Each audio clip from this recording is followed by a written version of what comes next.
Welcome into Lion Pride Sports here for another edition of our Coaches Show. I'm Andrew Rogers alongside the field hockey coach, Sarah Baumann, here with us today. Coach, thanks for joining us. Thanks for having me. And Coach, we have a fun interview wrapped in store for you in the 2017 season. This is what I want to go back to. You guys were 17-2, an NCAA record for wins. You also were the leading all NCAA Division II with a winning percentage of .895. Just talk about how you are able to carry that over into this season. Yeah, I think that coming off the heels of such a awesome season was great for our younger players to see that we have such young talent on the team.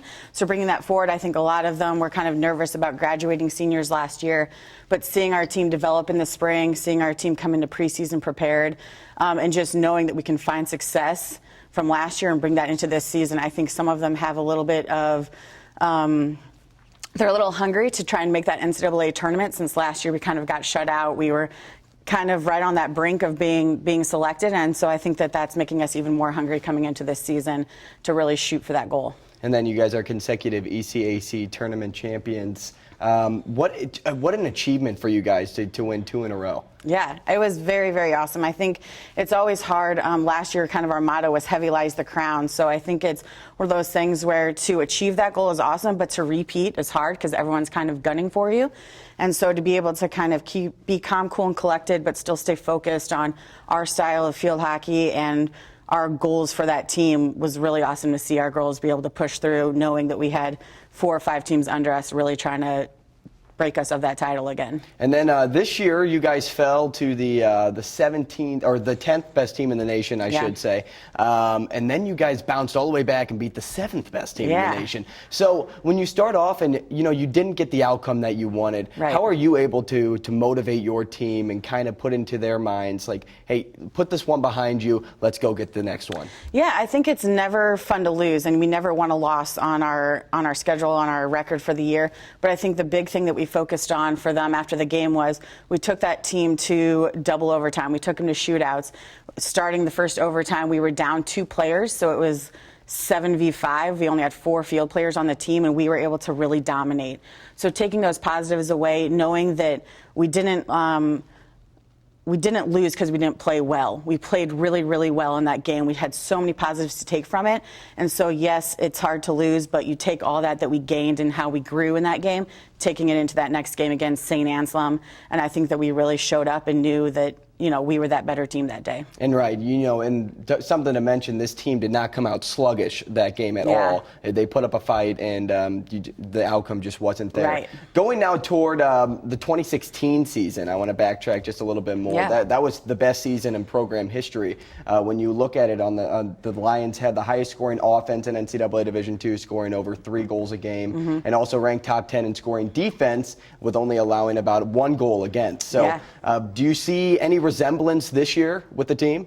I think we definitely see resemblance. I think it's hard to compare season to season because you keep those returners coming through your program, but we always try to focus on the future. And having young Lions on our team, we have a freshman of a class of 8 this year, and we have a lot of depth in those positions, a lot of depth within our classes. And so, yes, we kind of take from that, but I think we really try and focus on moving forward and focusing on this season.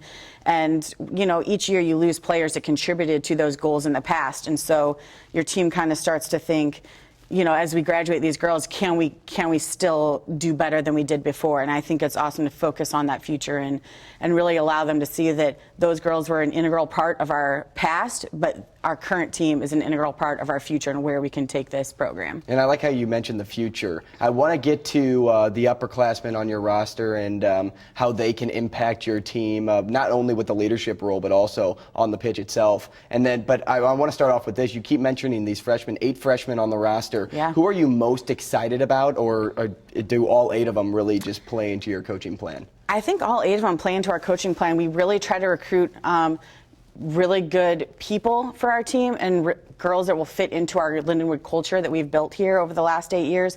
And then we, just all around athletes. So we don't recruit positions.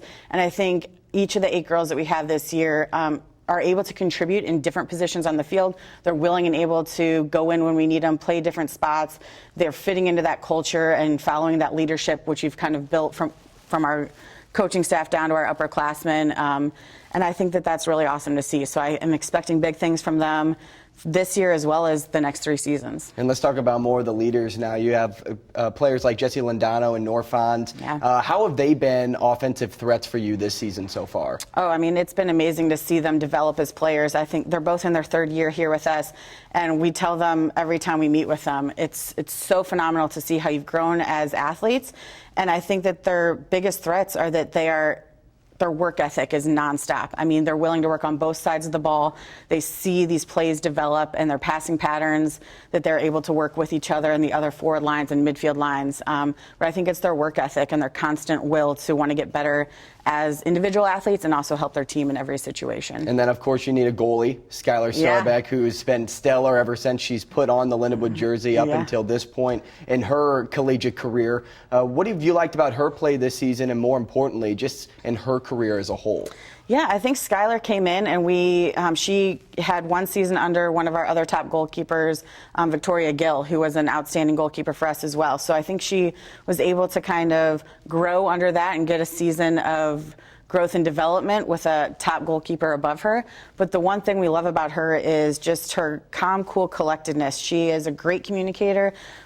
She's very aggressive and demands stuff of her team, but she also seems very calm and cool back there. And if you know her at all, she's very relaxed, but when it comes game time, she demands stuff of her team on the field, and she's always, she's that workhorse out there for us in the cage and in that circle with the communication. And talking about being a workhorse, something that a lot of people just overlook because of how strong your coaching career has been is that first season that you were here with Lindenwood. There's 2-13. Yeah. And it's something that, you don't really get a turnaround like you've had all the time. That's something that doesn't come every day. But going 2-13, how have you managed to turn around not only just the recruiting process and the team itself, but just helping yourself grow as a coach as well? Yeah, I think what it really comes down to is surrounding yourself with people that you know are on the same page as you culture-wise. And we have a wonderful coaching staff. Sarah Nagel's been with me for 8 seasons. And I brought her in, and I knew that we had the skill set to bring the team to the next level, but also we were on the same page with that culture. And to me, that's the biggest thing of knowing what we expect of our athletes. Yes, we want to win on the field, but if you don't have that culture off the field of that respect factor, doing good things in the classroom, being good servant leaders and stuff in the community, then it's hard to expect the wins on the field. So I think that we've done a really good job of focusing on our culture, bringing in the right types of families and young women into our program that fit, not just skill-wise, but also personality and work ethic and respect-wise. And then more talking toward the schedule now. Coming up, you have games on Saturday and Sunday. Saturday against Mercy College, Sunday against Newberry College. Yeah. What is the preparation looking like going into those matchups? Yeah, so we always focus one game at a time. So right now we're really focusing on Mercy. We definitely do some scouting with them. We're going to watch game film today. We asked the girls to watch some of their game film last night. But the big thing that we focus on is playing our game. So we try to not adapt too much to their style of play. We know what we want to do in terms of our structure on the field, how we want to work our passing patterns, our work ethic in terms of setting up our press first and kind of what we expect on the field. And then we kind of adapt from there depending on how they're going to play the game. So I think that we're really focused on just playing our style of hockey, coming out really hard. We want to definitely set the tone, especially with our first home game. It's our first game on this turf. And so just really making sure that we focus on ourselves and not necessarily the officials or what the other team is doing. Do you think playing on the new turf is going to affect the team anyway? I hope not. It's always hard. The turf this year is not something that's easy for us to play on. It is a little bit thicker. It's not the ideal surface for us as field hockey athletes.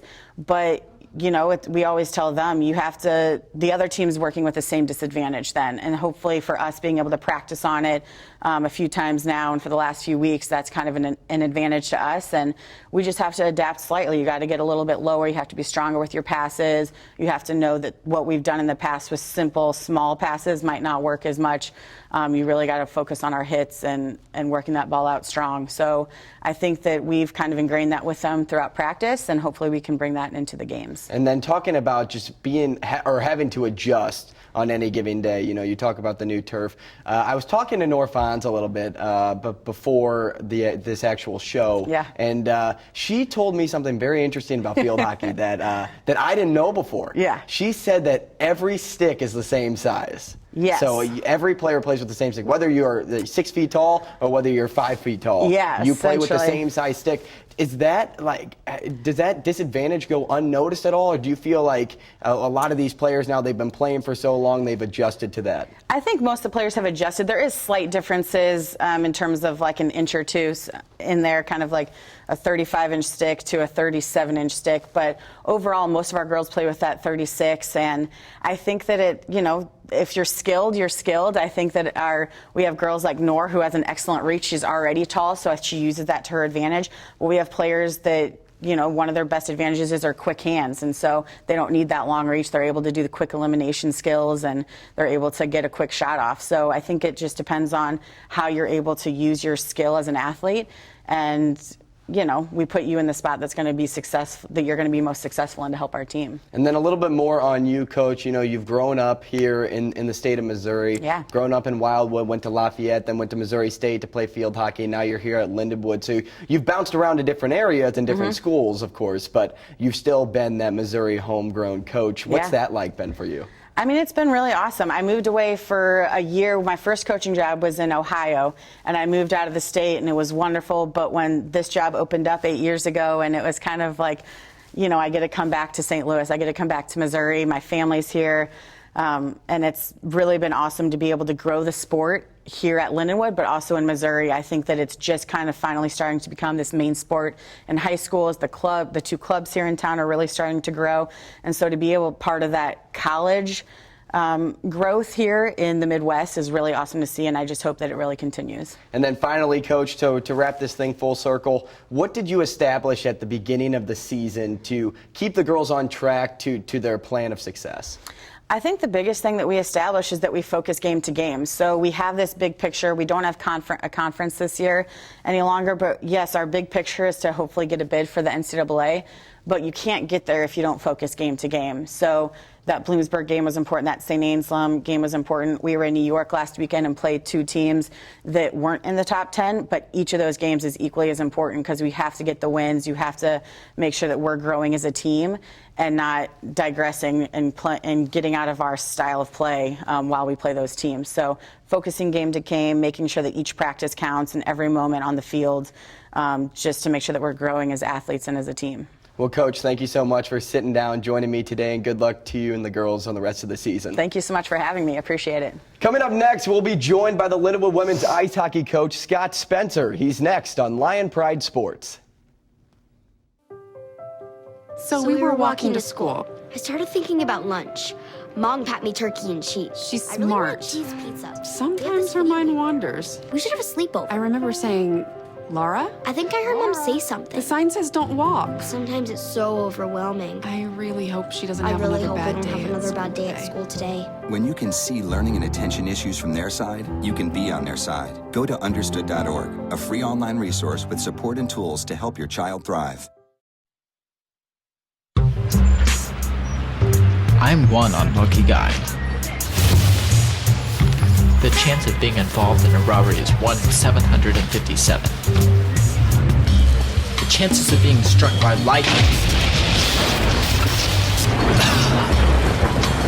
1 in 750,000. Please fasten your seatbelts for unexpected turbulence. The chances of being a victim in an airline crash 1 in 29 million. Hey, could I get some peanuts?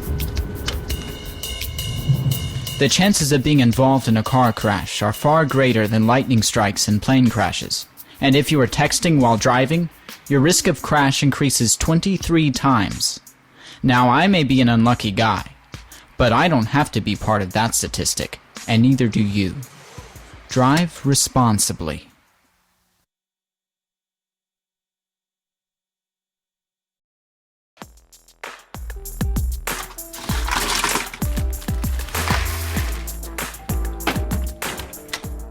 Thank you.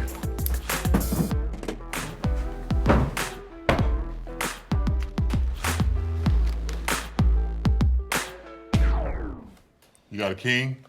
Go fish! In your face, in your face, in It only takes a moment to make a moment. Take time to be a dad today. Welcome back to Lion Pride Sports here with the Lindenwood women's ice hockey coach Scott Spencer. I'm Andrew Rogers. Coach, thanks for joining us. Thanks for having me. Thank you. And Coach, you're entering your 5th season here with Lindenwood as the head coach of the ice hockey team for the women's side. What have you preached this offseason to prepare for the second best team in the nation and the Wisconsin Badgers September 28th and 29th? Be ready for a good hockey team, obviously.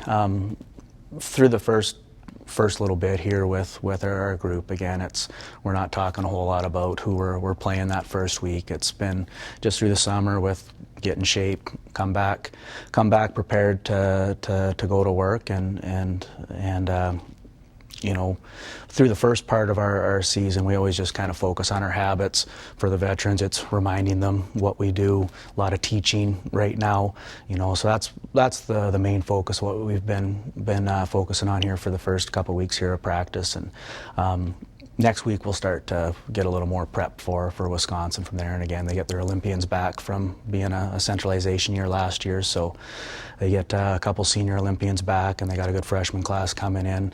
I saw they were just preseason #1 in the WCHA, so I don't know, they might be ranked #1 or 2 coming here with the preseason poll coming out, so it'll be interesting. Yeah, and you talk about interesting, and it's a great term that you use to describe your schedule is just it's attacking a different animal than a lot of these other teams and a lot of these other schools that have to go about it. But when it all comes down to it, the nitty-gritty, it comes down to the players on the ice. Who are you excited most about this season?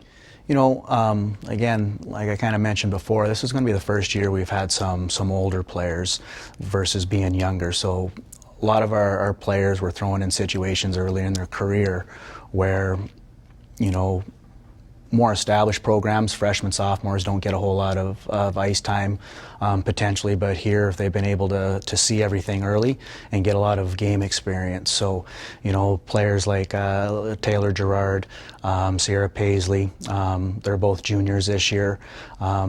Sierra Burt is also on that line. I'd say that line was one of probably the top 3 lines in our conference last year, along with a line at Robert Morris and Mercyhurst had once their Finnish national team kids figured it out. They were a pretty solid team line as well. There's a couple players there. On the back end, you got Allie Larson, who's going to be a senior captain this year, Shannon Morris-Reed.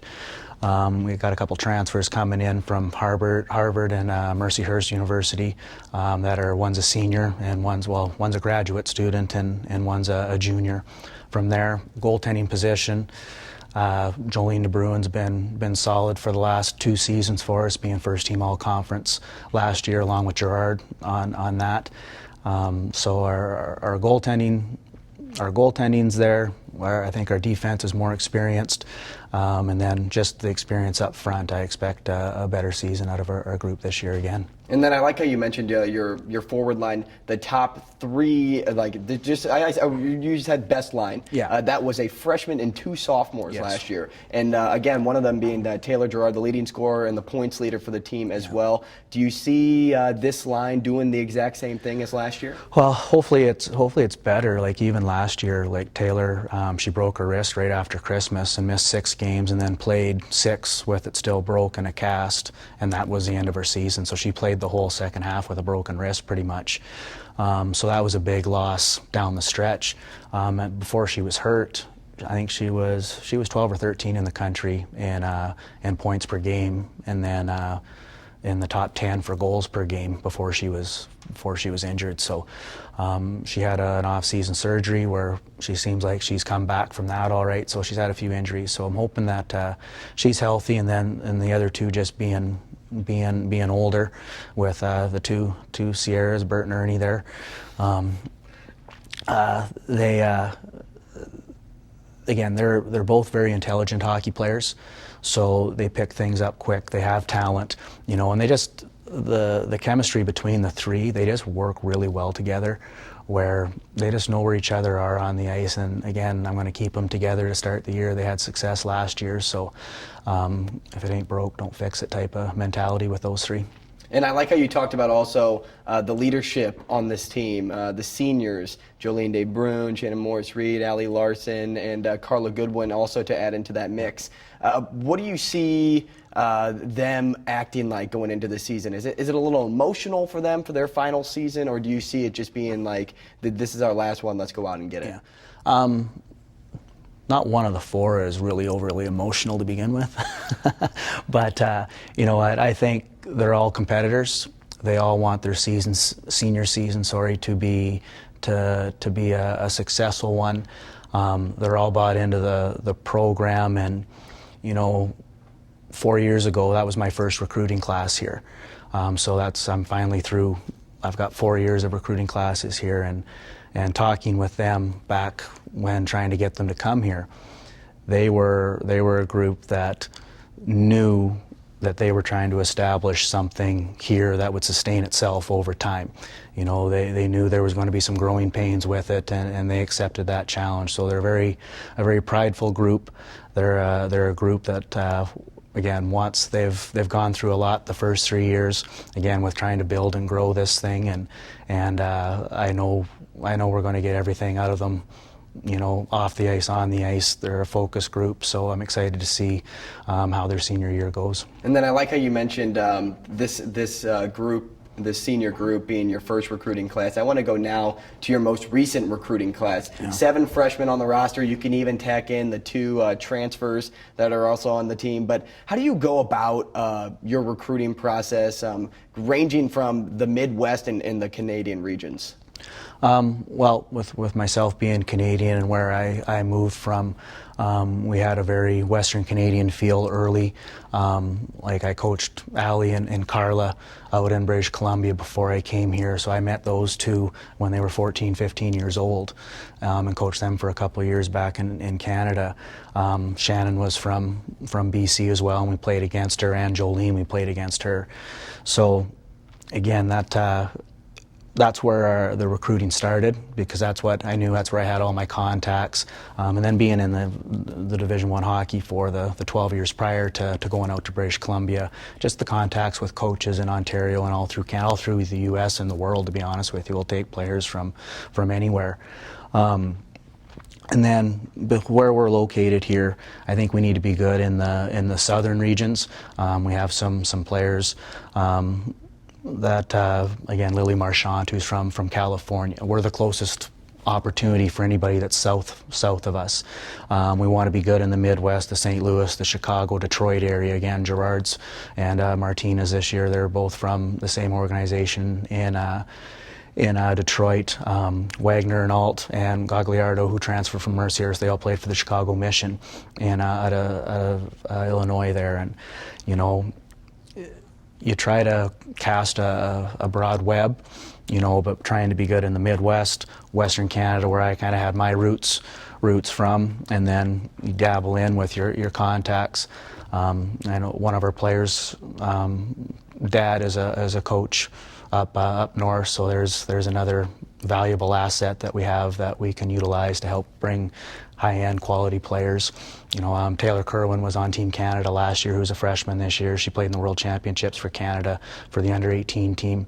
You know, so it's since we've been here, we've been able to get quality kids on campus for visits, and then it just takes to land a couple of those kids, and that's how you can kind of turn a program around and make it sustain itself. And talking about top-tier talent, not only just with the recruits that you've made, but some of the roles that you've played, and you played a very significant role in the development of goaltender Nicole Hensley. And you mentioned Team Canada, of course, Nicole Hensley winning the gold this year for the U.S., and you being from Canada, so I don't know who you were actually rooting for in that game, if you were rooting for Nicole, if you were rooting U.S. There it goes. So we'll set the record straight. Coach was rooting for the U.S. But anyway, talk about just being able to help her grow in her craft in goaltending. Yeah. So I had Nicole for 2 years, and I honestly can't take a whole lot of credit for her development. You know, she was here before I got here. The only thing I can maybe take credit for is the amount of shots she took, you know, to help her development. So, but you know, Corey Whitaker did a great job with her. Her goaltender coach Luke as well. She works with a bunch of different people here that have helped her along the way. And again, it just goes to I always say, when I was at Ohio State, we had Olympians there. Robert Morris, we had Olympians there. Olympians are wired a different way. You know, they want to strive for excellence in every area of their life. Nicole was a 4.0 student. She set the all-time record, actually beat the goaltender who I coached before record, who was the #1, Brianne McLaughlin, who was at Robert Morris. You know, she's just wired a different way, and it's more her. You know, we give her the tools and everything to have success, but it's her work ethic that she puts in and day out that her success has come from. Because again, she wasn't a kid who came here and was in that upper echelon of recognition in the U.S. program and so on, and she worked her way into it and earned every inch that she got with it. So, you know, it's more Nicole, and then there's just what she's done for our program, you know, for visibility and so on the international stage for us. You know, she comes back, she lives here in the summer and trains here in the summertime. You know, like, she's rooted here, and she's constantly talking to current players, you know, and just being around. She's an extremely valuable asset that we have. And then going back to this season, you know, we talked about how tough a schedule that you guys play. 10, 20, and 1 last season. Overall, that was the most wins in program history, 8 and 12 in conference. What are the expectations for this season?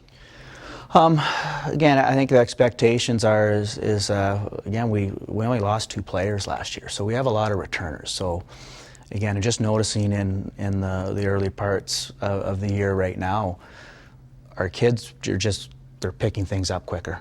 You know, so our starting point is at a better spot. You know, I don't like to sit there and name a whole bunch of wins, but I expect us to compete. What we've done over the first 4 years, I can probably say, is we've closed the gap on the competition. You know, when I took over the program, they're giving up 65 shots to Wisconsin. Last year we gave up 30, lost 3-1 and 4-0. You know, so that's where we're in every hockey game, a bounce here or two or a special team goal. You know, you're in every match. We've beat top 10 teams every year over the last 4 years as well. So, you know, I expect us to continue to do that, keep knocking off some of those teams, surprise a few, and then just be more consistent. And that's the biggest thing that I hope with us being older, that our consistency is better. You know, with a young team, you can be really good, and then you sit there and you do the roller coaster. So, you know, as they get older, hopefully that consistency is more stable, and we can play at that high level more, and then I think the wins will result from that. Well, great, Coach. Thank you so much, and good luck to you and your team against Wisconsin in your first games. That'll do it here for Lion Pride Sports. Again, for the Littlewood women's ice hockey coach, Scott Spencer, I'm Andrew Rogers, signing off for this edition of Lion Pride Sports.